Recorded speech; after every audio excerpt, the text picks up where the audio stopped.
Emilien était une nouvelle fois aux côtés de Jean-Luc Reichmann dans les 12 coups de midi, vendredi 28 février 2025. Le célèbre animateur a été bluffé par une décision prise par le maître de midi. Comme si est le cas depuis le 25 septembre 2023, Emilien était une nouvelle fois dans les 12 coups de midi, vendredi 28 février 2025. Dès le début de l'émission, Jean-Luc Reichmann a d'ailleurs ironisé sur la longévité du maître du midi en parodiant l'affiche du film Tanguy. Il a remplacé les parents par une photo de lui et de Z et a ajouté la tête d'Emilien à la place de celle de Tanguy. De quoi faire beaucoup rire le plus grand champion de l'histoire des jeux télévisés français. Mais pas de quoi le déstabiliser face à ses nouveaux adversaires du jour. Même s'il a été choisi à 2 reprises en duel, il s'est à chaque fois imposé pour arriver à l'épreuve du coup par coup.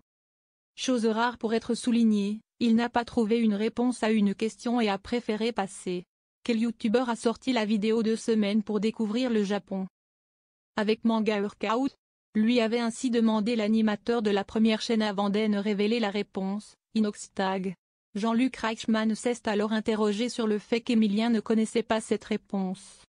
Je n'étais pas sûr, mais j'ai entendu la réponse donc j'ai préféré passer, a-t-il simplement répondu.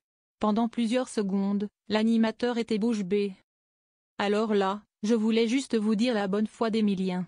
Ce qui vient de se passer ne se passe nulle part ailleurs. Quoi qu'il arrive, il est droit dans ses bottes. Il a entendu dans le public la réponse et il a préféré passer parce que si est un homme qui se respecte, a-t-il lâché fier de lui. Bravo Emilien, si est tout à votre honneur, a ajouté l'animateur. Heureusement pour le champion âgé de 22 ans, son beau geste n'a pas eu le même effet que sur Benoît, plus grand champion de N'oubliez pas les paroles. Ce dernier avait été éliminé de l'émission après avoir choisi de ne pas donner une réponse qu'il avait entendue dans le public. Quelques minutes plus tard, il avait été battu. Nagui avait d'ailleurs souligné la grande élégance de son champion.